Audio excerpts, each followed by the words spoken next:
느헤미야 11장에는 당시에 예루살렘에 사는 사람들, 거주자의 이름이 쫙 열거되어 있습니다. 이 당시 예루살렘은 유다가 멸망 후에 폐허가 되어서 사람이 살만한 곳이 되지 못하였습니다.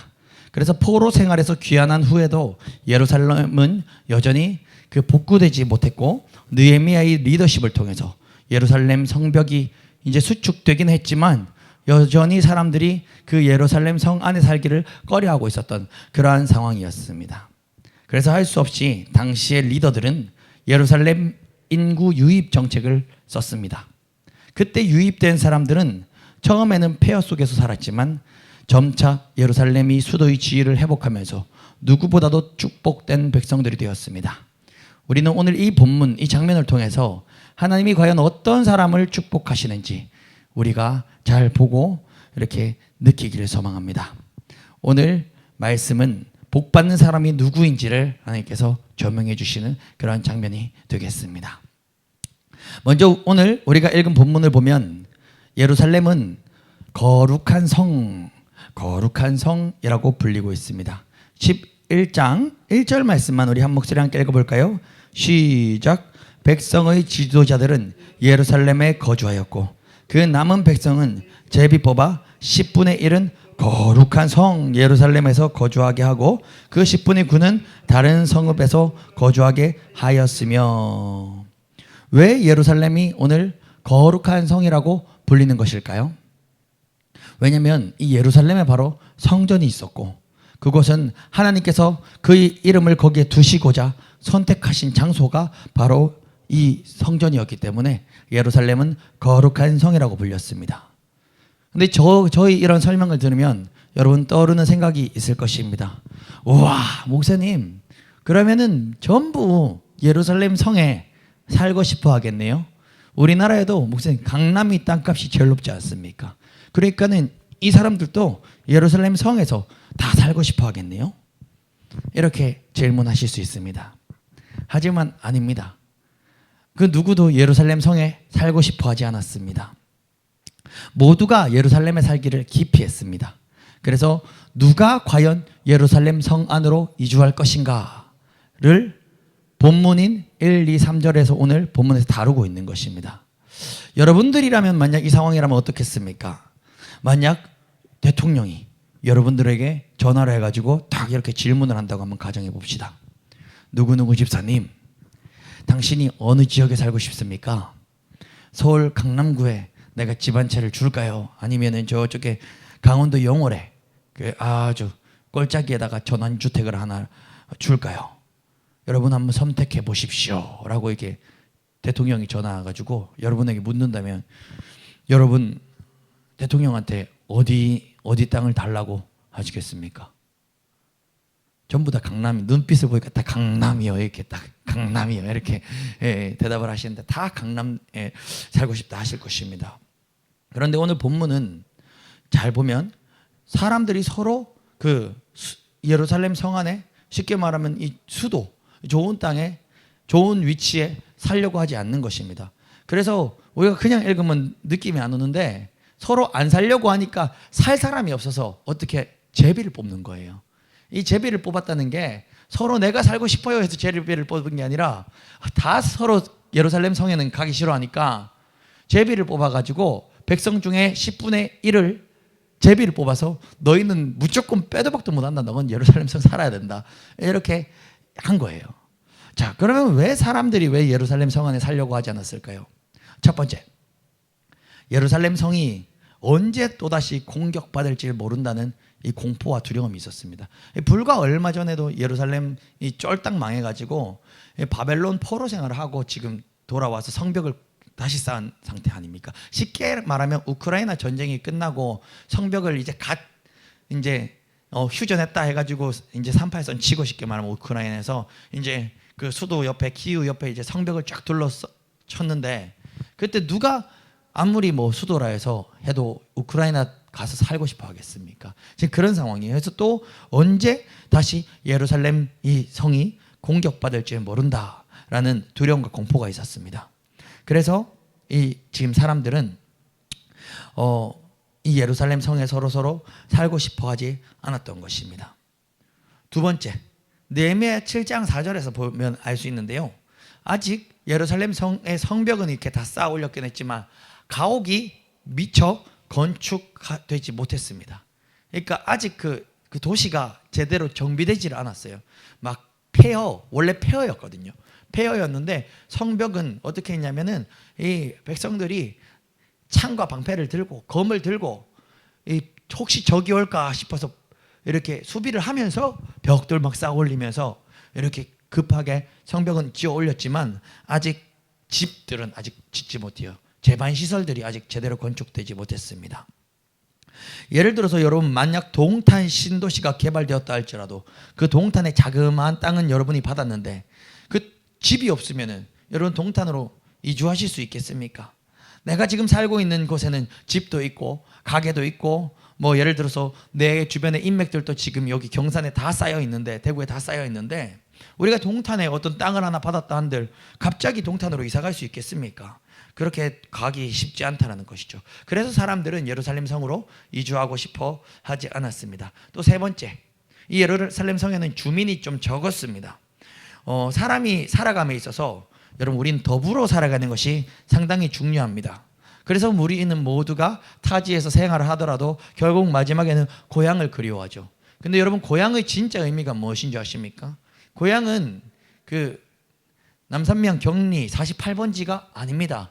그 고향에서 함께 자랐던 친척들과 이웃 주민들이 내 속에 향수로 남아있기 때문에 고향이 가고 싶은 거지, 만약에 남산면 48번 경리 48번지에 내 친척도 내 어릴 때 그 친하게 지냈던 이웃 주민들도 싹 없어져 버리고 완전 다른 도시가 되어 있으면 그거는 주소지는 고향이지만 진짜 내 마음의 고향이라 할 수 없는 것입니다. 고로 우리가 새로운 도시로 이사를 간다는 것은 단지 주민이 적었다, 사람이 적었다라는 그 문제를 뛰어넘어 우리가 고향이라 한다면은 그 건물이 아니라, 그 땅이 아니라 그 사람들에 대한 향수가 고향이라고 우리가 생각하는 것처럼, 주민이 적었다라는 것은 우리가 이곳에 사는 곳에서 인간관계를 싹 정리하고 그곳에 이사 갔을 때 주민이 적었다라는 것은 사실 치명적인 이사를 가지 못할 이유가 된다는 것이죠. 사람도 없고 아는 사람도 하나도 없고 새로운 곳에서 다시 시작해야 된다. 근데 그곳은 주민도 적었다 라면은 누구라도 아마 예루살렘 성으로 이사 가고 싶지 않았을 것입니다. 네 번째, 예루살렘 성에는 다른 지방들보다는 좀 더 엄격한 생활 방식이 요구되었습니다. 예루살렘은 쉽게 말하면 거룩한 성이었습니다. 그 지도자들도 살고 있고, 그리고 이제 막 이렇게 제사장들도 살고 있고 막 그러니까 그 성은 아무래도 다른 먼 지방들보다도 더욱더 엄격한 생활 방식들이 요구되었기 때문입니다. 그래서 스스로 거룩하게 되는데 관심이 없는 사람들은 이 거룩한 성 예루살렘에서 사는 것을 오히려 기피할 수밖에 없는 것입니다. 다섯 번째, 지방에 거하는 것이 여전히 이스라엘 사람들에게도 세속적인 유익들에 더 적합했기 때문입니다. 쉽게 말하면 아까 거룩한 성 예루살렘 가면 좀 더 이제 자기 삶을 엄격하게 다스려서 생활해야 되는데, 지방에 살던 데서 살면은 이제 원래 가던 나이트클럽도 가면서 이렇게 재밌게 놀 수 있단 말이죠. 원래 마시던 술도 잘 마시면서. 그러니까 이 사람들이 이 예루살렘 성으로 이주하기 싫어했습니다. 왜냐하면 예루살렘은 교역의 도시가 아니었습니다. 예, 교역의 도시가 아니었습니다. 그런데 다른 지역에는 뭐 무역을 하는 곳이면 얼마나 향락이 같이 들어옵니까? 그 각종 지방에 향락이 같이 들어옵니까? 그러니까 이렇게 놀고 마시고 즐기기에는 이 예루살렘 성보다는 이 다른 곳에 사는 게 훨씬 좋았기 때문에, 그렇기 때문에 많은 사람들이 이 예루살렘 성으로 이사 가기를 싫어했던 것입니다. 그렇다면 오늘 본문에서 누가 예루살렘 성에 거주하였습니까? 다시 11장 1절과 2절을 한번 읽어보겠습니다. 시작. 백성의 지도자들은 예루살렘에 거주하였고 그 남은 백성은 제비를 뽑아 10분의 1은 거룩한 성 예루살렘에서 거주하게 하고 그 10분의 9는 다른 성읍에 거주하게 하였으며, 예루살렘에 거주하기를 자원하는 모든 자를 위하여 백성들이 복을 빌었느니라. 아멘. 우리가 이렇게 다시 한번 본문을 살펴보게 되면 백성의 지도자들은 예루살렘에 거주하였습니다. 그리고 또 누구죠? 남은 백성을 제비 뽑아서 10분의 1은 예루살렘에 거주하게 하였습니다. 그러면 10분의 9는 다른 성읍들에 거주하겠지요. 그리고 2절에 살펴보면요, 예루살렘에 거주하기를 스스로 자원하는 자들도 있었음을 보여주고 있습니다. 그래서 백성들이 야, 쟤들은 예루살렘에 가서 산다고? 그러니까 백성들이 어떻게 해요? 복을 빌어줬다라고 얘기를 하죠. 이 세 부류의 사람들이 있습니다. 첫 번째 백성의 지도자들, 두 번째 예루살렘에 거주하기를 스스로 자원한 자들, 마지막 세 번째 제비 뽑힌 10분의 1, 이렇게 예루살렘에 거주하게 되었음을 알 수 있습니다. 이 세 부류의 사람들은 예루살렘 성을 지켰습니다. 그리고 이들은 결국 거룩한 성의 기초를 이루었습니다. 첫 번째, 백성의 지도자들. 이 당시에 백성의 지도자들은 먼저 예루살렘에 머무는 일에 솔선수범하였습니다. 단지 백성의 지도자라는 직분을 가졌다고 이들은 복을 누린 게 아닙니다. 저는 오늘 이 성경 본문에서 이 세 부류의 사람들이 복을 받았기 때문에 여러분, 이들을 통해서 우리가 하나님의 복을 어떻게 받는지를 살펴보려 하는데, 첫 번째, 백성의 지도자들이 하나님께 복을 받았어요. 근데 이들이 복을 받았던 이유가 무엇입니까? 백성의 지도자이기 때문에 복을 받았을까요? 저는 그렇게 보지 않습니다. 솔선수범하였던 백성의 지도자였기 때문에, 즉 솔선수범하였던 백성의 지도자였기 때문에 복을 받은 것입니다. 그래서 여러분, 직분이 높으면 높을수록 더욱더 헌신을 해야 하는 것입니다. 여러분, 노블리스 오블리주라는 말이 있습니다.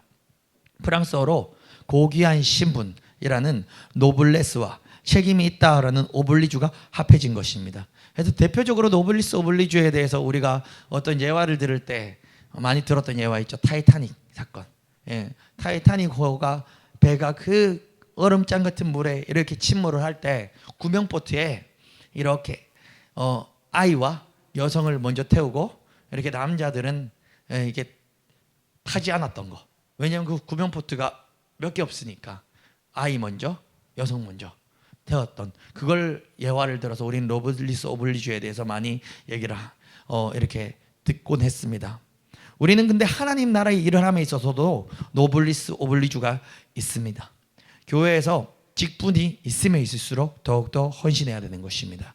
리더가 헌신하고 솔선수범할 때 공동체는 늘 희망이 있는 것입니다. 중직이라는 자리는 높은 자리가 아닙니다. 중직은 바로 헌신하는 자리인 것입니다. 누가 진정한 리더입니까? 공동체의 리더는 바로 헌신하는 사람이 리더인 것입니다.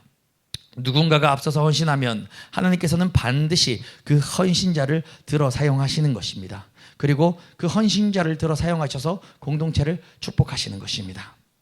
현실적으로 목회 현장에서 백성의 지도자들이 누리는 복을 볼 수 있습니다. 예를 들어서 목회자의 자녀들이 그 성장 과정은 비교적 여유롭지는 못할 때가 많지만, 그리고 목회자의 자녀들이 되게 어렵게 자라는 경우들이 생각보다 많지만, 그 자녀들이 훗날에 참 바르게 잘 자라는 경우를 많이 보았습니다. 그 자녀들이 큰 복을 누리는 경우도 전 너무 많이 보았습니다. 근데 반대로 그런 경우가 있어요. 목회자 자녀는 이런 말이 있습니다. 쉽게 말하면요, 중간이 없대요. 뭐 아니면 도라는 거예요. 되게 잘 되거나 되게 망나니거나 둘 중에 하나라는 거예요. 왜냐하면 예를 들어 목회자가 강단에서 아주 거룩한 설교를 하는 것입니다. 그런데 집에서는 그 목사의 모습이 완전 설교한 것하고 반대로 산다면, 거룩하게 살아내려는 몸부림이 없이 그렇게 막 정말 양심의 가책 없이 죄를 밥 먹듯이 지으며 그렇게 그 목회자가 집에서는 그렇게 본 모습을 보이며 산다면, 세상에서 가장 은혜 받기 힘든 사람들이 바로 목회자의 가족들일 것입니다.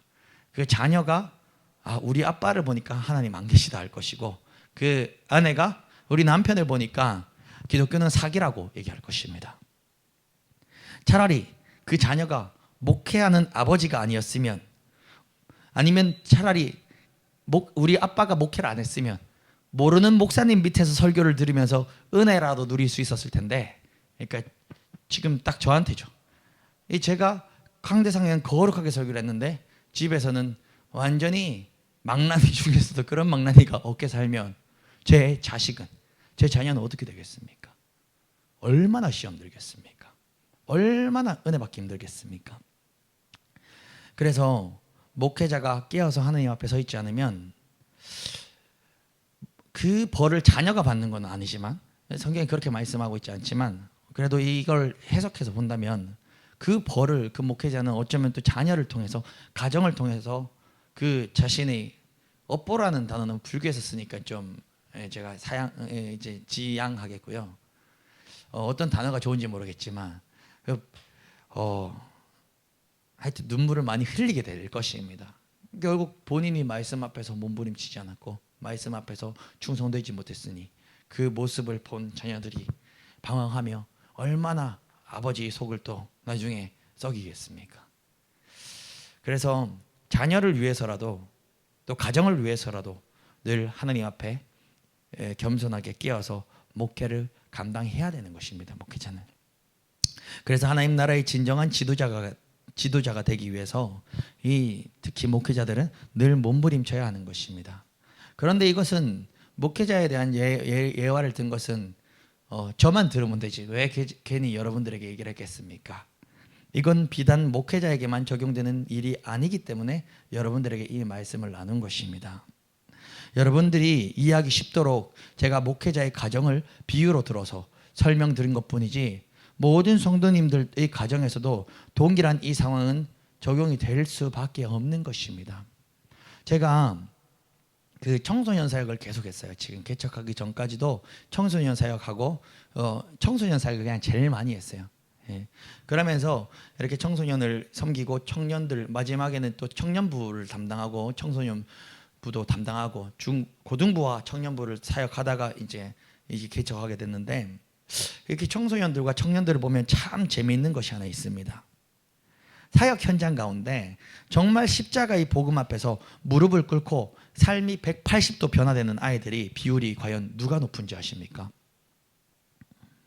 부모님이 신앙생활을 하지 않거나 아니면 방황했던 아이들이 그렇게 극적으로 변화돼서 하나님 앞에 구별되고 그렇게 살아가는 경우가 훨씬 비율이 높습니다. 정말로요. 쉽게 말하면 정말로 제가 지금 떠오르는 이제 사역을 하면서 만난 그 제자들이 많이 있지 않습니까? 그 제자들 중에서 여전히 주님의 말씀 앞에서 은혜를 받고 변화가 돼서 누가 시키지 않아도 스스로 성경을 보고 스스로 날마다 교회에서 개인 이제 기도의 생활을 지켜나가는 그 제자들이 몇 있는데, 한 명 빼고 전원 다 그러니까 불신자 집안의 애거나 아니면은 거의 불신자 집안에 가까운 애들이에요. 한 명 빼고 전원요. 한 명은 여기 있어요. 얘는 모태신앙이에요. 근데 얘 말고는 전원 다 집안에 예수 믿는 사람이 없는 애들이었어요. 제가 그게 너무 신기한 거예요. 사역 현장 가운데 왜 이런 일이 일어날까? 왜 그 모태신앙인 애들이나 부모님이 신앙생활을 하는 애들이 받아먹은 기도가 해도 어마어마할 텐데, 그 집안에서 혼자 예수 믿고 중학교 때, 고등학교 때 전도받아 교회 온 애들이 이렇게 뒤집어져 가지고 하루 이틀도 아니고 1년 2년을 매일 기도하고 정말로 헌신하면서 주님의 일을 앞장서는 것일까? 너무 이해가 안 되더라고요.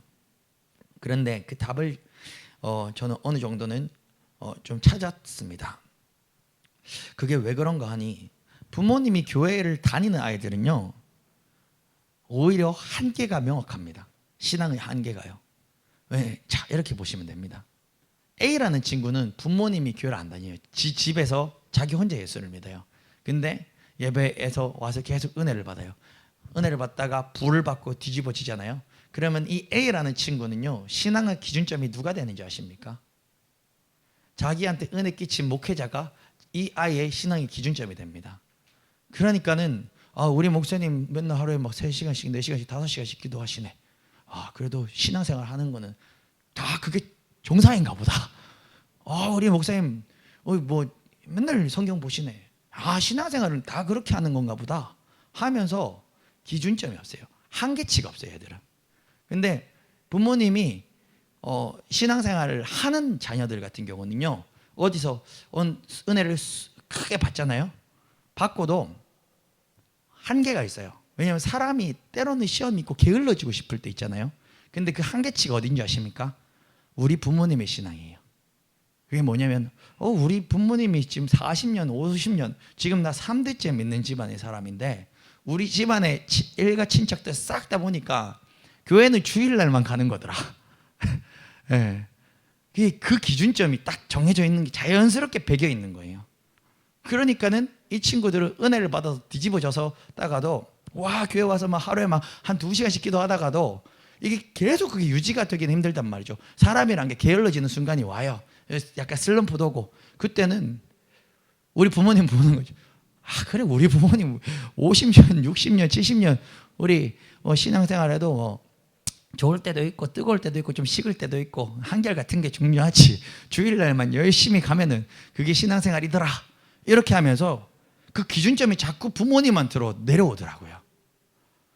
그러니까 이것이 완전한 답은 아니겠지만 제가 사역 현장 가운데 정말로 그 이해 안 되는 것을 해석할 수 있는 해답은 이것밖에 없었어요. 제가 그 부분은 고민을 많이 했거든요. 왜 불신자 집안의 아이들이 이렇게 뜨거워서 뒤집어지고 신자 집안의 아이들은 이렇게 변화가 잘 안 일어나지? 근데 또 뭐 다른 은혜가 분명히 있을 겁니다. 신자 집안의 그 모태신앙 아이들은 뜨뜻미지근 하다가도 나중에 근데 잘 안 떠나요. 그러니까 어떤 일이 있어도 막 그런 열정은 없는데도 잘 안 떠나더라고요. 좋으나 싫으나 뭐 때려 죽여도 주일날은 꼭 오더라고요.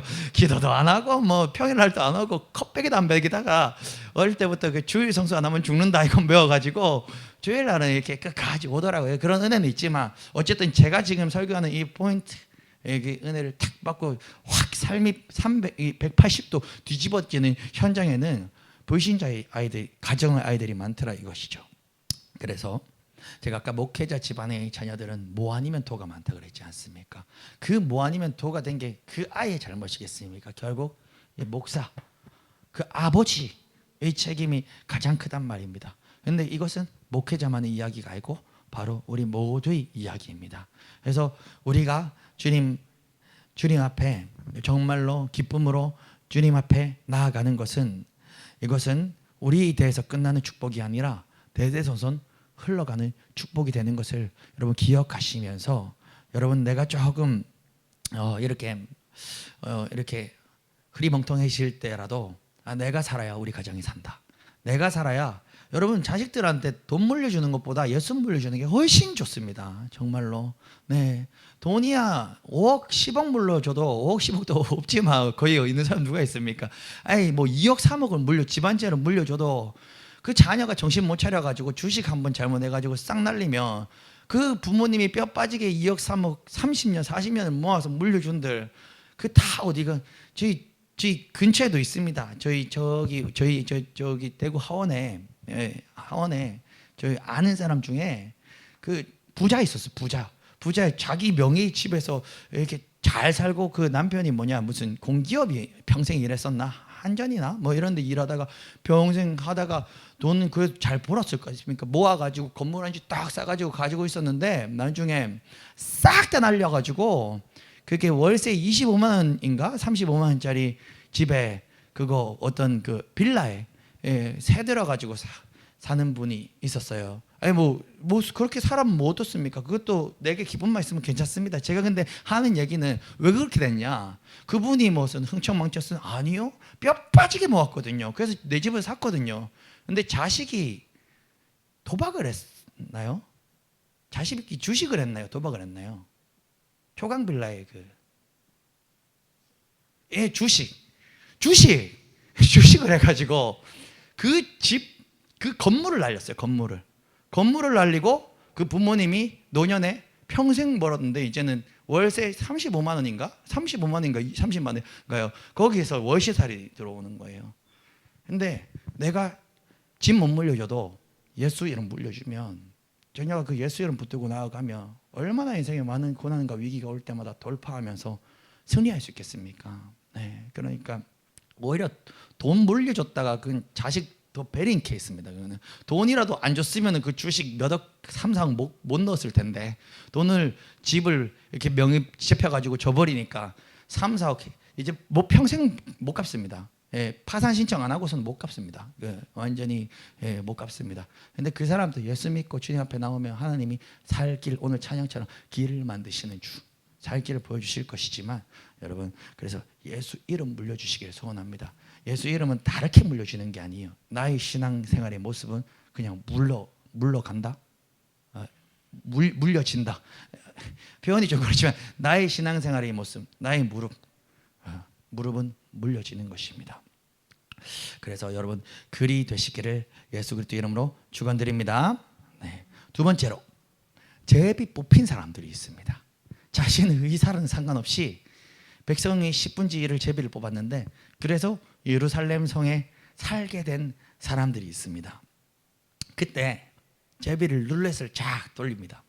여러분 그거 있지 않습니까? 태국에 보면 그거 참 나라가 신기하더라고요. 군대를 태국 마치 싶은데 군대를 갈 때 남자들이 다 가는 게 아니라 그 병무초에 가가지고 이렇게 로또 돌리듯이 제비를 탁 돌려가지고 뽑아가지고 당첨하면 군대 가고 안 당첨하면 탈락하면 군대 안 가고 그렇게 하더라고요. 뭐 그런 희한한 나라가 다 있더라고요.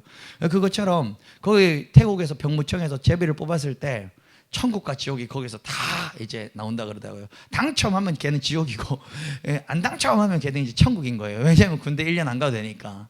근데 그 장면하고 똑같을 겁니다. 여기서도 제비를 샥 뽑아서 10명 중에 1명 10% 당첨 확률로 제비를 딱 뽑았는데 뽑았을 때 당첨한 사람들은 막 얼마나 큰일 났다 하고 안 당첨한 사람은 살았다고 뭐 얼마나 막 환호하며 아싸 했겠습니까? 그런데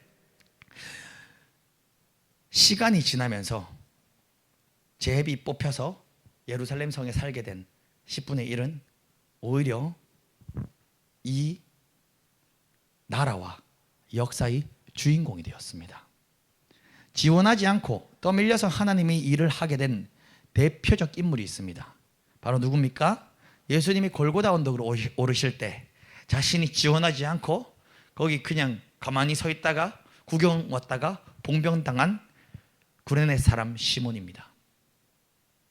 그때 처음에 구레네 사람 시몬은 얼마나 수치스럽고 막 이 사형수가 지는 이 십자가를 내가 진다고 하면서 막 진짜 가문이 수치다 하면서 막 그 십자가를 졌겠습니까? 그 구레네 사람 시몬이 뭐 처음에 예수를 알았겠습니까? 명절에 그저 예배드리러 왔다가 그 수치스러운 십자가를 지게 됐습니다. 그런데 그 구레네 시몬 어떻게 됐습니까? 억지로 등 떠밀려서 한 일인데 그것이 칭찬받을 만한 좋은 일도 아닌데 오히려 조롱, 멸시, 천대를 받아 마땅한 사형수가 짊어져야 할 십자가를 대신 지는 그 수치스러운 일인데 그런데 구레네 사람 시몬은 훗날에 어마어마한 복을 받게 됩니다. 정말 어마어마한. 성경에서 가장 부러운 사람 중에 한 명이 저는 정말로 구레네 사람 시몬입니다.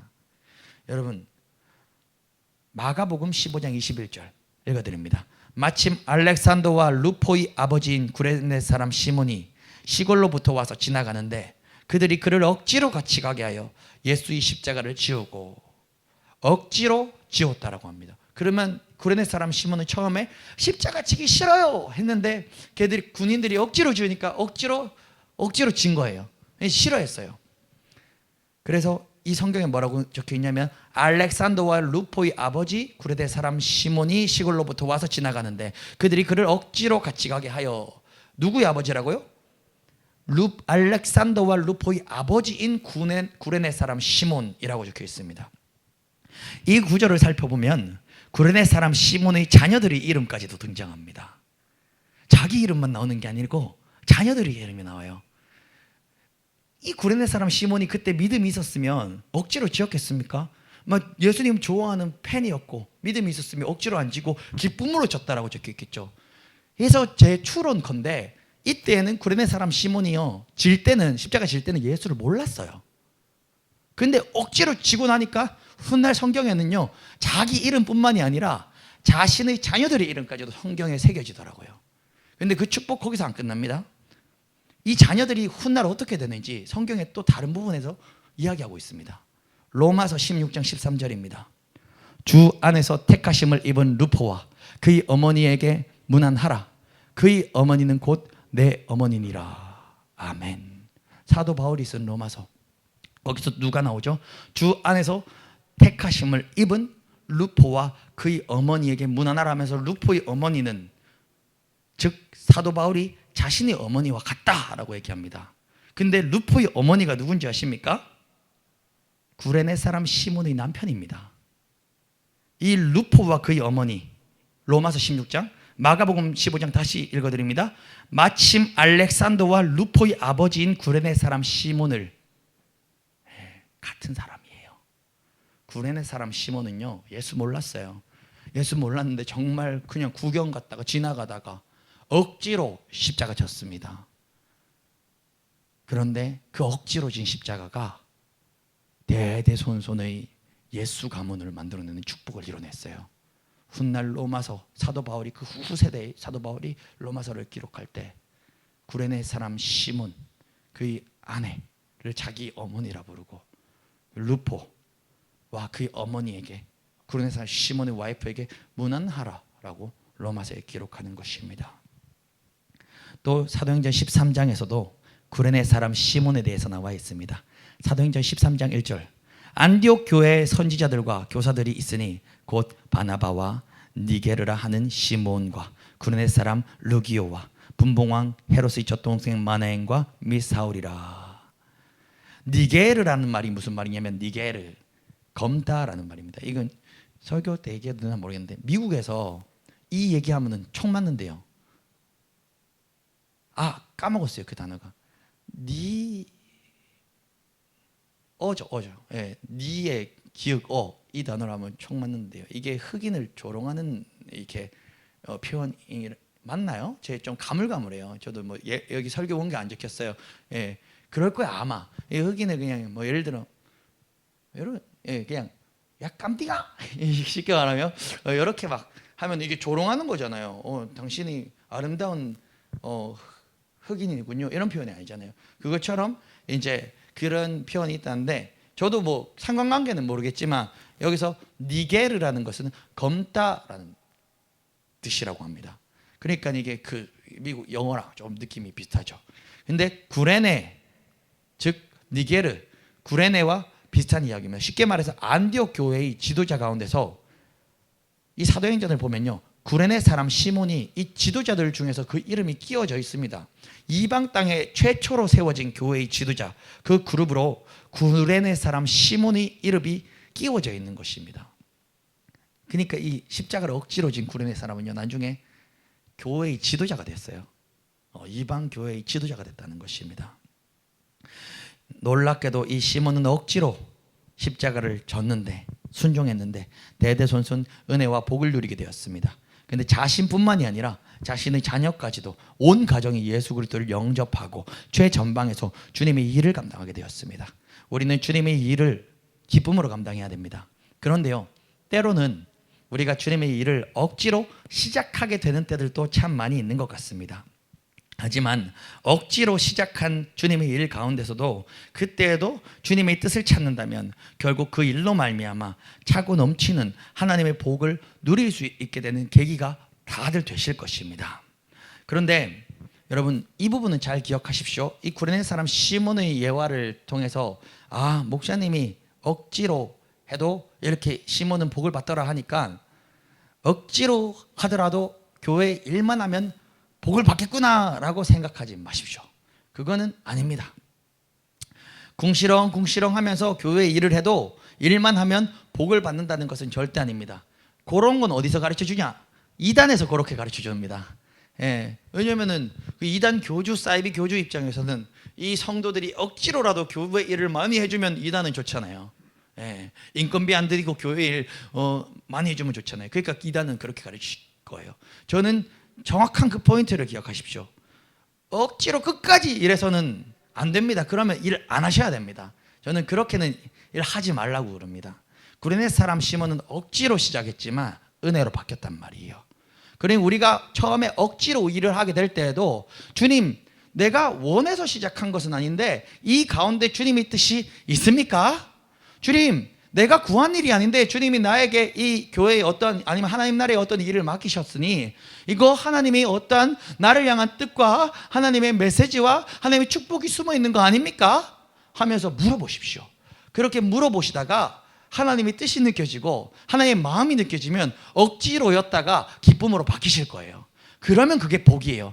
근데 정말 하기 싫다. 정말 하기 싫다. 에이씨 하면서 막 교회 빗자루로 쓸고 밀고 닦고 그 일이 시작부터 끝까지 계속 그렇게 해봤자 그거는 안 하는 미니만 못한다는 것이죠. 그래서 이 부분을 기억하셔야 되는데 이 부분에 기가 막힌 재화가 하나 있습니다. 왜냐면은 이게 우리 여기 있는 청년이 이제 아주 귀한 성장 과정을 겪고 있어요. 너무 이뻐요. 정말 너무 이쁘고 아주 기대가 되는 장래가 촉망한 친구인데 이제 교회 공사가 이제 2달 넘었거든요. 이 청년이 지난 화요일인가요? 그때도 저랑 새벽 거의 12시 반까지 일하고 새벽 1시에 집에 들어갔어요. 제가 새벽 1시에 집에 바로 대줬어요. 정말 고생하고 있어요. 근데 2달 계속 일한 건 아니에요. 처음에 한 달은 거의 한 달 정도는 일을 안 했어요. 왜냐면은 저는 성도님들한테 일 좀 시켜주세요 하기 전까지 일을 안 맡겨요. 그러니까 어떻게 했냐면 이 청년이 새벽 기도를 오면 여기 새벽 기도를 하고 저랑 같이 하루 종일 있거든요. 쭉. 그러면 의찬 너 여기서 기도하고 말씀 보고 개인 시간 보내 하고 저는 작업복 입고 혼자 대구로 갔었어요. 대구 교회로 갔었어요. 저 혼자 일했어요. 근데 같이 하자고 하지 않았어요. 한 번도 처음에 제가 먼저 일 같이 하자 해본 적 없을 거예요. 맞지? 정말로 저는 원래 이게 성도님들한테 뭐 청소 하나라도 한번 해주십사 해본 적이 없어요. 그래도 은혜 받으면은 다 먼저 찾아가지고 뭐 할 거 없냐고 물어보시더라고요. 그래서 그거구나. 그래서 원래도 저는 잘 얘기를 안 해요. 근데 이 친구가 이렇게 그렇게 하다가 나중에 이제 늘 궁금증이 많은 그 피터팬과 같은 친구라서 선생님 갈 때 저도 따라갈래요 해서 이제 따라오더라고요. 따라와서 해보니까 되게 힘들거든요. 자꾸 아직도 기억나는데 그래서 저는 일을 해본 적이 또 없는 아이니까 뭐 계속 청소년이었잖아요. 처음에 그러면 뭐 제 고급 일은 제가 해야 되니까 제가 거의 다 해야 되고 사실은 미안하지만 처음에는 있는 게 제 일이 늘어났어요. 왜냐면 처음에 뭐라도 애한테 시켜줘야 되는데 계속 그냥 뭐 저만 쫄쫄 따라다니니까 제가 쫄쫄 따라다니다가 제가 뭐라고 했어요. 목사님 저도 그거 한번 해보면 안 돼요? 그래서 그래 한번 해봐 하면은 이제 한참 걸리는 거예요. 그러면 이게 나는 또 한참 기다리고 있고 막 그랬었죠. 그러다가 이제 이 친구 안 되겠다 이제 내가 일을 좀 집중할 수 있게끔 얘한테 일을 따로 맡겨서 좀 떼놔야 되겠다 해가지고 미안하다. 처음에는요. 야 그러면 저기 베란다에 페인트를 네가 좀 칠해줄래? 해서 맡겼는데 세상에 좀 페인트 그렇게 칠하는 사람 처음 봤습니다. 야 롤러를 줘가지고 페인트 칠하 했는데 여기 한번 바르고 여기 한번 바르고 여기 한번 바르고 여기 한번 바르고 미안하다. 왜냐면 거기도 이제 제가 뭐 회색 빛깔에 칠하라 한 게 아니라 사실은 이미 흰색이 발려 있었는데 흰색을 또 칠하라 그랬거든요. 왜냐면 이제 해도 되고 안 해도 되는 일을 맡긴 거예요 사실은. 근데 그 흰색이니까 아마 잘 안 보였을 거예요. 회색 빛깔에 치면 그렇게 안 했을 텐데 흰색 빛깔을 이렇게 치 보다 보니까 제가 나중에 살짝 봤는데 큰일 났다 싶은 거예요. 이거는 잘 안 하는 이만 못하다. 요만 해놓으면 요만 두꺼워지니까 제가 나중에 새로 해도 이게 요만 이렇게 요랑 색깔이 달라지지 않아요. 안 됐다. 있잖아. 야 너무 잘했다. 미안하다. 그때 안 잘했는데 잘했다고 목사님이 선이 거짓말했다. 야 잘했다. 고맙다 하고 있잖아 이제. 저기 1층에 가가지고 유리창 좀 청소해달라고. 사실 공사 다 끝나고 한 번에 청소하면 되는데 뭔가 이 친구한테 뿌듯함을 주고 싶어가지고 1층 유리창을 청소하라고 그랬어요. 열심히 했어요. 열심히 했지만 이 점심 먹으러 갈 때 점심 딱 먹다가 이제 일하다가 도중에 이제 청소하다가 점심 먹으러 갔는데 점심 먹다가 선생님 저는 이제 밥 먹고 집에 가면 안 될까요? 이러더라고요. 그래 가라. 그래서 밥 먹고 그러면 이제 가면 된다 해서 이제 나는 혼자 열심히 해야지 해서 딱 왔는데 1층에 청소하던 장비들이 그냥 다 있고 유리창을 스티커를 떼던 거 바닥에 우르르 다 떨어져 있고 막 그러니까 쉽게 말하면 제가 이제 그거 뒷정리를 다시 한 시간 했어요. 예, 그러니까는 그렇게 사실은 이제 일을 이제 잘 하지는 못했었죠. 근데 이제 막상 이렇게 또 목사님 혼자 고생하는 마음이 되게 착하거든요. 목사님 혼자 고생하는 것 같은데 해서 또 혼자 여기서 기도하고 말씀 보고 싶고 못하고 또 자꾸 따라오더라고요. 나는 진짜 안 따라와도 된다라고 했는데 자꾸 따라오는데 이렇게 제가 또 이렇게 계속 같이 사니까 얼굴만 딱 봐도 눈치를 딱 알잖아요. 그러니까 자기는 딱 이 느낌이 목사님 혼자 고생하는 게 너무 안쓰러워가지고 뭐라도 도움되고 싶어가지고 열심히 와가지고 뭘 하긴 하는데 이제 힘든 거예요. 얼굴이 어두운 거예요. 일을 하는데 자꾸 어두운 거예요. 그래가지고 이제 그런 부분에 대해서 기쁨이 없이 일을 하면 안 된다. 차라리 그건 안 하는 게 낫다. 그러고 하니까 한 2주간 일 안 따라오더라고요. 2주간 안 따라도 그렇다고 이제 영적으로도 회복이 잘 되지 못했어요. 그러면서 근데 영적으로 하나님이 싹 이 아들한테 조명을 시켜준 그때 말씀이 있었고 그때 말씀을 받았고 이 친구가 하나님과 1대1 관계에서 뭐 얘기하면 근데 다 생략하겠습니다. 어떠한 정말로 자기 한계를 경험했어요. 늘 목사님하고 같이 다닐 때 전도하고 기도하고 할 때 막 이 세상을 다 가진 것 같았고 목사님 전 세계 2,000개의 교회 세울 때 목사님 저도 그 동참하고 싶어요 막 하면서 막 그렇게 할 수 있을 것 같아요 막 할 수 있을 것 같아요 막 계속 이랬는데 그게 진짜 복이었어요. 그때 막상 이제 진짜 고생해 보니까 자기 한계를 딱 경험했잖아요. 근데 그때가 사람이 성장할 때입니다. 그때 얘가 많이 울었어요. 왜냐하면 내 한계를 보니까 답답한 거예요. 나는 하나님 나라에 위해서 크게 쓰임 받아야 되는데 자기 한계를 경험하니까 너무너무 답답한 거예요. 그렇다고 진짜 뭐 하기 싫어서가 아니라 하고 싶은데 기쁨이 안 나타나고 막 그리고 몸이 막 아팠어요. 그때 진짜 몸이 아팠어요. 이 친구가 평발이라서 완전 평발이라서 발이 많이 아프거든요. 근데 조금만 일하면 발이 엄청 아픈 거예요. 얘가 그때 막 그러니까 진짜로 얼굴이 웃고 싶어도 안 웃어지는 이 상황. 그러면서 그때 이 친구가 저한테 뭐라 이제 저기서 앉아서 괜찮아, 그래 괜찮다. 네 한계를 경험해야 하나님을 만날 때다라고 했는데 울었어. 목사님 저기 할 만큼 했는데 안 돼요. 하면서 막 울었어요. 너무 이쁘더라고요. 근데 저는 그때 기뻤어요. 솔직히 말하면 의찬이 또 한 단계 성장하는구나. 그때 제가 이 아들한테 얘기했던 게 바로 지금 이거다. 의찬아 네가 이전에 네가 할 수 있어요 할 수 있겠어요 했을 때는 그때는 아직 때가 먼 거야. 왜냐하면 인간은 자기 의가 죽어져야 되고 내가 깨어져야 돼. 그래야 주님이 일하실 수 있어. 너 이때까지 넘어지고 회복되고 넘어지고 회복될 때마다 이제 나는 두 번 다시 안 넘어질 것 같아요. 할 수 있어요. 했지 않냐고. 근데 이번에 또 네 한계를 직면하고 나니까 네가 진짜 할 수 없음을 경험하지 않았냐고. 바로 이거다고 복음은. 내가 전혀 할 수 없을 때 아버지 나는 숟가락 들어서 밥 떠먹는 것도 혼자 못하니까 주의 성령님 나를 도와주세요. 주의 성령님 오늘 하루도 나를 지켜주세요. 만나의 추락이가 바로 그것입니다. 만나를요 이틀치도 미리 구하지 못했어요. 우리는요 내일 모레의 거룩을 오늘 구할 수 없단 말입니다. 우리는 오늘 아침에 일어나며 성령 하나님 내가 아무리 뭐 목사란들 목사 하랩이란들 성령 하나님 오늘 하루를 살아낼 수 있는 힘을 주님 부어주시옵소서. 내 힘으로 못합니다 하나님. 이거를 경험하는 자가 진짜 하나님을 만난 자, 하나님의 일하심을 경험할 수 있는 자. 이 친구가 그때 그걸 경험했어요. 진짜 자기 한계를 경험하고 그걸 딱 경험하면서 옆에서 딱 보면 있잖아요. 신앙이 계단으로 팍 뛰어오르는 거 있잖아요. 그 다음에 진짜 각성을 해가지고 어떤 일이 있었냐면 우리 사장님 아시지만 글라스를 저는 그때 처음 써봤거든요. 그게 그렇게 무서운 건축 자재인지 몰랐습니다. 예, 글라스 을이라는 건축 자재가 있는데 벽 안에 넣는 건데 그게 두 번 다시 저는 그거 안 만지고 싶어요. 이게 이뻐 보이는데 엄청 까끄러워요.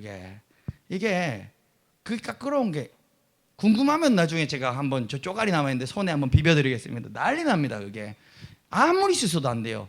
사우나에서 얘랑 한 20분? 15분을 모공 열어서 땀 쫙 뺐는데도요 이틀을 가더라고요.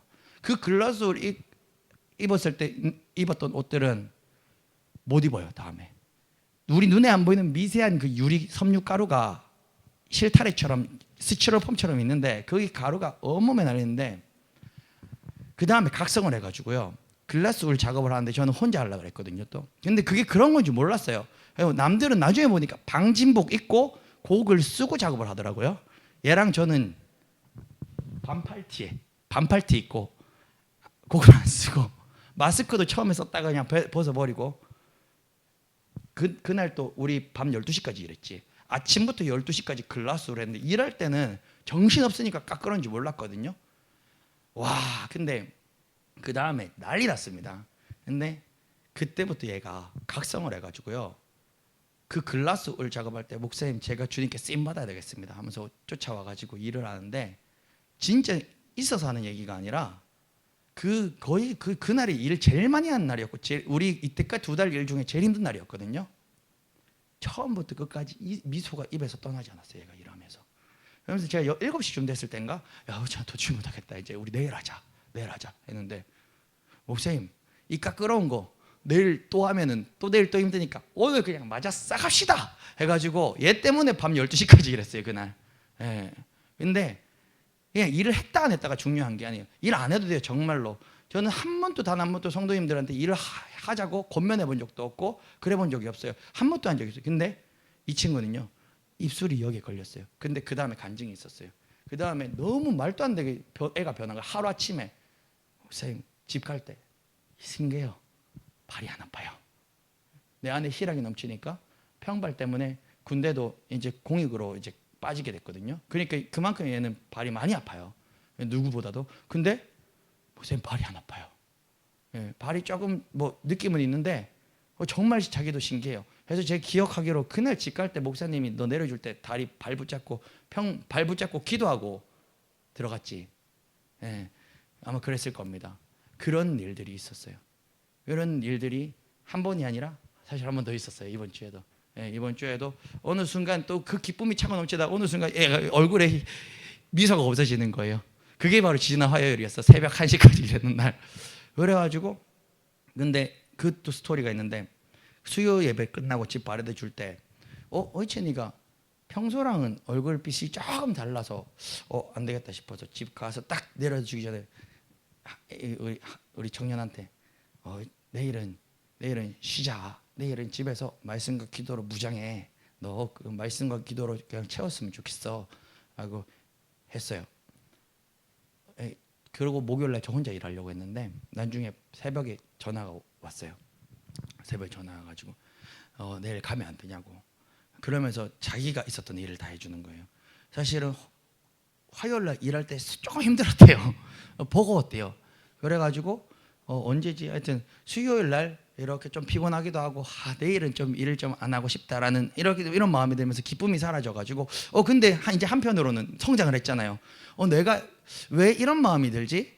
왜 이런 마음이 들지? 하면서 이러면 좀 곤란한데 하면서 5시 수요 예배 전에 5시에 나중에 들었어요. 저도 딱 나가가지고 나가더라고요. 엄마한테 전화를 했대요. 엄마 내가 너무너무 이때까지 일할 때 기뻤는데 쉽게 말하면 지금 약간 기쁨이 좀 사라졌어요. 근데 이거 하나님 기뻐하시는 마음 아닌 것 같은데 엄마 같이 기도해줘요 라고 했다는 거예요. 그리고 엄마 기도하고 수요 예배를 드렸던 거죠. 수요 예배 드릴 때는 다시 어떠한 기쁨이 회복됐다더라고요. 그러면서 이제 집에 들어갈 때는 또 갑자기 이 목사님이 전아 너 내일은 좀 쉬어 일 나오지 마 이랬던 거예요. 그러니까 얘는 이게 난 이제 회복이 됐는데 청천벽력인 거예요. 그래서 새벽에 전화 와가지고 목사님 저 가면 안 되냐고. 안 와도 괜찮다고. 근데 그러면서 자기가 있었던 일을 쫙 얘기해 주는 게 자기가 약간 어느 순간 힘들다는 생각이 들다가 다시 이런 일이 있고 이렇게 기쁨이 회복됐는데 그런데 그래도 가면 안 되냐고. 근데 목사님이 그 어쨌든 오지 말라 그러면 제가 어떻게 갈 수 있겠어요 하면서 이렇게 얘기하는 거예요. 그런데 이게 어떻게 해야 되나 싶어가지고 네 알아서 해라 라고 하고 그럼 주님께 물어봐 라고 하고 그날 이 친구가 몇 시 전인지 아십니까? 새벽 5시에 잤어요. 그날 수요 마치고 집 도착했을 때가 한 11시 뭐 이렇게 좀 됐나? 맞지? 수요 맞지? 헷갈린다. 그때 그리고 이제 그 새벽에 차에서 지하 주차장 차에서 한 휴대폰 배터리 다 될 때까지 기도했대요. 기도를 하면서 하나님의 그 고린도전서의 말씀이 확 생각이 떠올랐대요. 그 말씀을 받아들고 다시 방에 올라가 가지고 이미 한 새벽 3시쯤 아니 뭐 한 2시쯤 됐겠죠. 정확한 타임테이블은 뭐 제가 잘 모르지만 그때 그 말씀을 받아들고 그 말씀을 그 한 절을 갖다가 한 2시간을 묵상을 했대요. 그게 자기가 딱 지금 영적 상태에 딱 주어지는 말씀이면서 그 말씀을 2시간 묵상했는데 너무 피곤치 않다는 거예요. 그날 애가 저한테 새벽 3시에 문자를 보냈어요. 자다가 이렇게 가가지고 문자 온 걸 띡 봤거든요. 그래서 의찬이가 이런 말씀을 받았구나, 이런 회복이 있구나 해서 그래 좋아요 딱 누르고 휴대폰 딱 끄고 이렇게 딱 자는데 3시 반에 갑자기 목사님 카톡 받네요 하면서 3시 반에 전화 온 거예요. 야, 니 언제냐? 아직 안 잤어요 하면서 뭐 생기 말라래가 하나님께 말씀 받았어요. 그러면서 응답 받았어요 하면서 이런 기쁨을 막 넘치는 게 연락이 온 거예요. 그러면서 이 친구한테 영적 상황, 이 친구가 기쁨을 잃었을 때 저는 그 상황을 몰랐죠. 근데 바로 하나님께서는 아들한테 저를 통해서 어떻게 했죠? 너 기쁨 잃었구나. 그러면 너가 일하는 게 중요한 게 아니야. 너는 주님 안에서 기뻐하는 게 중요해. 그러니까 너 일 오지 마. 하나님께서 그렇게 말을 전달하신 거예요. 이게 뭐냐? 입장 돌려볼게요. 하나님께 헌신할 수 있는 기회는 사실 마냥 주어지는 게 아니거든요. 예. 우리 쉽게 말하면 우리 그냥 지금 딱 공사로 봐서도 한 2, 3주면 이제 끝이 나요. 근데 이 친구는 하나님께서 초청해 주셨죠. 이렇게 특별히 지금 이 시간에 한 2달 전부터 저랑 같이 살고 있으니까 초청해 주셨는데 이 친구가 기쁨을 잃었을 때 하나님은 이 친구를 노가다 시키기 위해 부른 게 아니거든요. 이 목회자도 당연히 그러고 하고. 그러니까 이 친구가 기쁨을 잃었을 때는 내가 일을 하고 싶어도 하나님께서 쉬어 오지 마 라고 하시는구나 라고 오히려 그렇게 얘는 그 상황을 서로 모를 때 캐치를 한 거죠. 그러면서 주님의 말씀을 구했을 때 진짜 기쁨을 부어주신 거예요. 그래서 목요일 날 또 잠깐 일을 하는데 목사님 토요일 날 와서 일하면 안 되냐고. 안 된다고. 넌 토요일 날 주일 설교 준비해야 된다고. 오고 싶다고. 자기가 혼자 가서 일하겠대요. 안 된다고. 그냥 월요일 날 같이 하자고. 이제 일 얼마 안 남아서 자기가 그냥 지금 이 기회를 놓치고 싶지 않다는 거예요. 그래서 목사님 그러면 목사님이 해야 될 일 뭐뭐 딱 적어가지고 딱 달라고. 자기가 그러면 토요일 날 가가지고 일 오전에 해놓고 오후에 여기 교회 와가지고 목사님 기도하실 때 같이 하겠다고. 그래가지고 뭐뭐 하라고 적어줬어요. 예, 그게 왜 그렇게 되겠습니까? 정말로 기쁨이 나오는 거거든요. 정말로 기쁨이 나오는 거거든요. 그러면서 6개월 가운데 이 아이를 하나님께서 엄청나게 만지셨어요. 그냥 이를 그 내용뿐만 아니라 모든 전 영역에서 아들을 만지신 거죠. 그래서 우리는요 처음에는 억지로 할 수 있어요. 근데 계속 억지로 하실 거면은 스톱하셔야 돼요. 목사님 못하겠습니다. 하셔요. 저는 몰라요. 저희 목회 철학은 그래요. 이게 기쁨이 없으면 절대 안 맡겨요. 저 이거 왜 이걸로 찬양인도 옛날에 대형교회 있을 때도 이걸로 했습니다. 왜냐면요 중등부 사역을 하는데 그 학생이 교사 다 합치면 150명이 돼요. 부경교회. 근데 그때도 반주기로 찬양인도를 한 적이 꽤나 있었어요. 왜냐면요 교회가 어디서 제일 시끄럽냐? 어른들은요 주방에서 싸움 제일 많이 나고요. 학생들은요 찬양팀에서 싸움 제일 많이 납니다. 왜냐면 서로 싱어하고 싶고 서로 피아노 치고 싶거든요. 근데 피아노 칠 수 있는 애들은 막 여럿 있거든요. 그러니까 그런 데서 이제 좀 다툼이 일어나는 거죠. 그 중학생 아이들은 얼마나 자기 절제를 좀 못하고 욕심을 그대로 표현한 나이 때입니까? 근데 저는 너희가 어떤 악기를 하고 어떤 싱어를 서는 것보다 먼저 예배자 되는 게 더 중요하다. 그러면 150명이 되는 예배 그 현장인데도 이것보다 훨씬 모난 반죽이, 그때는 25만원짜리, 이거는 360만원짜리 반죽이고요. 그때는 25만원짜리 반죽이 훨씬 품질 떨어지는 걸로 예배 인도했습니다. 애들한테 찬양인도 맡겨도 되는데 전 그걸 가르쳐주고 싶었어요. 너희 없어도 예배 잘 돌아간다. 너희 찬양팀 없어도 예배 지장 없다. 그러니 너희가 찬양팀을 섬길 때는 내가 싱어 안 해주면, 내가 드럼 안 쳐주면, 내가 기타 안 쳐주면, 내가 피아노 안 쳐주면 안 돼 라는 마음 싹 버려라. 너희 없어도 예배는 잘 돌아간다. 근데 정말로 내가 이 받은 은사를 주님 위해 쓰임받고 싶다. 정말로 이 주님이 주신 은사니까 내가 이 목소리로, 이 드럼으로, 이 피아노로, 이 기타로 주님께 쓰임받고 싶다.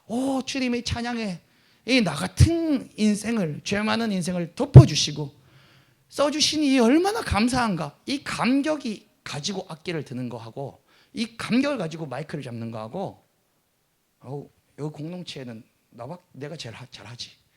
내가 제일 잘하지. 내가 제일 잘하지. 이거하고는 예배가 다릅니다. 그래서 저는 그 중등부 할 때도 그 중등부한테 꽁짝꽁짝거리는 이 반죽이 이거보다 훨씬 문한 걸로 예배 인도를 했을 때 나중에 아이들 입에서 그냥 났어요.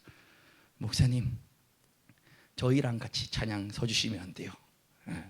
그 아이들 정말로 멋지게 훈련받았습니다. 나중에 간증이 엄청나게 있는데 그런 거는 다음에 나누도록 하고, 그것처럼 우리는 그런 마음이 중요하다는 것이죠. 억지로 시작하였으나 억지로 시작한 것도 주님께 물어보십시오. 그리고 거기서 주님이 뜻을 발견한다면 여러분은 100점. 근데 억지로 시작하였는데 아무리 해도 내가 기도하고 해도 기쁨이 안 생기면 놓으셔야 됩니다. 정말로 다른 분께 기회를 넘겨주셔야 돼요. 그게 뭐 청소든 뭐 어떤 험한 일이든 내가 놔도 하나님은 하나님의 교회를 이끌어 가시기 때문에 정말 도무지 기쁨이 안 생기면 그거는 내려놔야 되는 거예요. 자, 마지막 세 번째, 스스로 자원하는 사람이 있습니다. 당시 많은 사람은 예루살렘에 살려고 하지 않아서 제비를 뽑아서 강제 이주시켰지만 그런 상황에도 스스로 내가 예루살렘에 살겠습니다 라고 자원한 사람들이 있었습니다. 그 자원하는 사람들을 보고 주변에 얼마나 많은 사람들이 도전받았겠습니까? 또 얼마나 많은 사람들이 힘을 얻었겠습니까? 여러분, 이 세 번째가 여러분들의 모습이 되기 원합니다. 뭐냐면요, 하나님이 진짜 복을 완전 바가지로 부어주는 사람은요, 좁은 길을 자원해서 갈 줄 아는 사람이에요. 그저 좁은 길만 간다고 해서 복 받는 거 아닙니다. 이 예루살렘에 살기를 지원한 사람들은 무엇 때문에 그 좁은 길을 선택했습니까? 이유는 하나입니다. 하나님의 영광을 위해서. 하나님 영광 받으시면 내가 그 예루살렘에 가서 다 살기 싫어하는 곳에 가서 내가 살게요. 선교사가 쳤고, 하나님만 영광 받으시면 내가 아프리카 갈게요. 나 아프리카 별로 안 좋아해요. 나 수돗물 콸콸 나오는 한국이 좋고 와이파이 빵빵하게 터지는 한국이 좋지만 딴 게 아니라 하나님만 영광 받으신다면 내가 저기 아프리카 갈게요. 그것처럼 하나님 때문에 이들도 그곳이 좋은 선호되는 곳은 아닌데 자원하여 좁은 길로 갔던 것입니다. 오늘날 많은 사람들은 축복받기를 소원합니다. 그래서 어느 길이 축복된 길인지 그 길을 알기 위해서 하나님 나에게도 길을 보여주세요 라고 기도합니다. 하지만 축복의 길이 어느 것인지 아는 것은 사실 어렵지 않습니다. 축복된 길은요, 대개 사람들이 없는, 사람들에게 인기 없는 그 길이 바로 축복된 길인 것입니다. 마태복음 7장 13, 14절, 좁은 문으로 들어가라. 멸망으로 인도하는 문은 크고 그 길이 넓어 그리로 들어가는 자가 많고 생명으로 인도하는 문은 좁고 길이 협착하여 찾는 자가 적음이라. 하나님은 좁은 문, 좁은 길로 자원해서 걷는 자를 결코 외면하지 않습니다. 그리고 무조건 힘든 길로 가는 것이 답이구나 라고 생각하지 마십시오. 정말 그건 안 돼요. 그거는 어리석은 거예요. 내가 힘든 길로 가서 좁은 길로 가서 기뻐하시는 게 아니라요, 하나님 때문에 좁은 길로 가는 것, 하나님이 기뻐 받으시기에, 하나님이 영광 받으시기에 내가 그럼에도 불구하고 그걸로 가는 것, 그것이 바로 하나님 기뻐 받으신다는 것입니다. 그리고 오늘 2절 말씀을 살펴보아도 특별히 온 백성들은 예루살렘에 거주하기를 자원하는 자를, 모든 자를 위하여 복을 빌었다라고 나와 있습니다.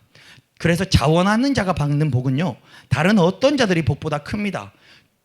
지도자들, 그리고 제비 뽑혀서 간 자들을 위해서는요, 온 백성들이 축복하여 기도했다는 말이 없지 않습니까? 그런데 자원하여 간 자들을 향해서는요, 그 온 백성들이 모든 예루살렘에 거주하기를 자원하는 모든 자를 위하여 복을 빌었다고 나와 있습니다. 그래서 자원하는 자의 복은요, 다른 자들의 복보다 훨씬 더 큰 것입니다. 여러분, 예를 들어서 어떤 가정에 자녀가 셋이 있습니다. 그런데 그 집안의 자녀 양육법은 너무나도 경제적이었습니다. 음식물 쓰레기를 비우면 1,000원, 집 청소를 하면 1,500원, 신발 잘 정리하면 500원, 이런 식으로 그 부모님은 자녀들에게 용돈을 주었습니다. 그런데 첫째 아들과 둘째 아들은 늘 자신들이 하루에 청소를 했고 음식물 쓰레기를 비웠고 신발 정리를 한 것을 노트에 싹 적어가지고, 부모님 제가 이렇게 신발 정리했고 이렇게 오늘 음식물 쓰레기 한번 비웠고 집 청소는 이렇게 했습니다. 한 달 이렇게 했으니까 이렇게 주십시오 하면 우리 부모님은 그 돈 안 주시겠습니까? 충분히 주시죠. 충분히 주시는 뿐만이 아니라 서비스로 얘따 더 해라 하면서 끄트머리 반올림해서 주는 게 우리 부모님 마음이죠. 그런데요, 셋째 아들은요, 스스로 자원하여 청소도 하고 설거지도 해놓고 심지어 용돈이 책정되어 있지 않았던 빨래까지도 부모님 위해서 해놓는 것입니다. 빨래하면은 얼마 이거 정해져 있지 않았어요. 근데 셋째 아들은 무슨 마음으로요? 우리 엄마 아빠 맨날 야근하시고 저녁에 집에 오면 7시 8시인데 그래 내가 청소하는 김에 빨래도 해놔야지, 우리 엄마 아빠 위해서 자원하는 마음으로 용돈을 안 주는 빨래까지도 해놓는 것입니다. 그때 여러분들이 부모님이라면 그 빨래를 해놓는 막내 아들 향해서 넉넉하게 채워주시지 않겠습니까? 그것이 바로 우리 하나님 아버지의 마음인 것입니다. 우리가 이미 받은 은혜가, 하나님께 받은 은혜가 너무 크기 때문에 우리는 더 이상 하나님과 거래할 필요가 없는 것입니다. 우리가 아무리 자원한들 우리가 하나님께 받은 은혜에 비하면요 택도 없는 것입니다. 고로 여러분, 이 부모님의 마음이 바로 우리 하나님의 마음인 줄 알고 여러분, 자원하는 자가 받는 복을 여러분들 쟁취하여 누리시기를 소원합니다. 말씀을 맺겠습니다. 결국 폐허가 된 예루살렘을 지키려고 했던 모든 지도자들과 제비 뽑힌 사람들과 자원했던 사람들, 이 사람들은 나중에 예루살렘이 이 수도의 위치를 회복하면서 모두 역사와 이 사회의 중심인들이 되었습니다. 반면에 예루살렘이 폐허가 되었다고 좋은 것을 찾아 떠났던 사람들은 모두 역사와 사회의 주변인으로 남아버렸습니다.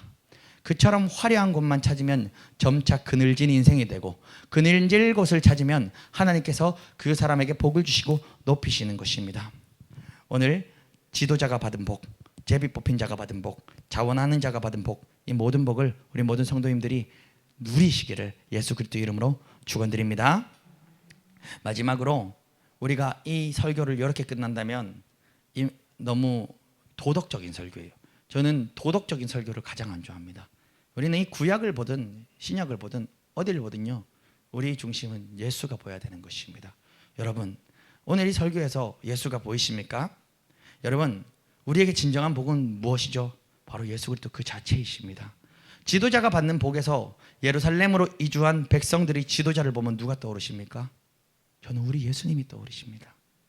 우리 지도자 되시사 솔선수범하셔서 하늘 보자 버리시고 우리를 위하여 이 땅에 내려오신 예수 그리스도가 떠오릅니다.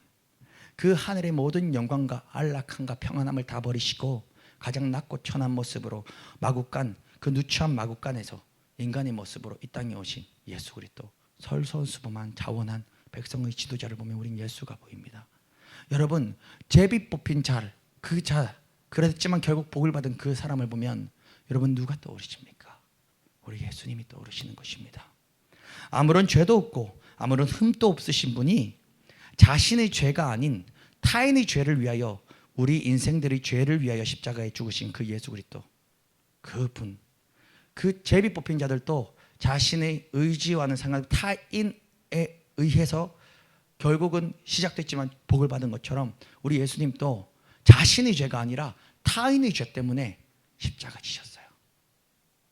우리는 그래서 이 사람들, 그렇게 해서 복을 받은 사람들을 보아도 우리는 나의 죄 때문에 십자가 지신 예수 그리스도가 보여야 되는 것입니다.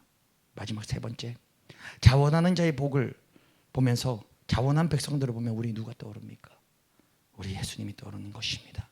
저와 여러분들이 죄를 뒤집어 쓰시기 위해서 장차 십자가를 지실 것을 알면서도 자원하여 아버지의 뜻을 따라 묵묵히 공생애를 마치시고, 아버지, 나도 이 인성을 가진 자라 이 잔을 피할 수 있다면 피하고 싶습니다 라고 땀이 피가 되도록 울부짖으셨지만 결국은 아버지 뜻대로 하옵소서 하면서 자원하며 그 십자가를 피하지 아니하셨던 예수님, 자원하여 죽음의 길로 걸어가신 그 예수님이 떠오르는 것입니다.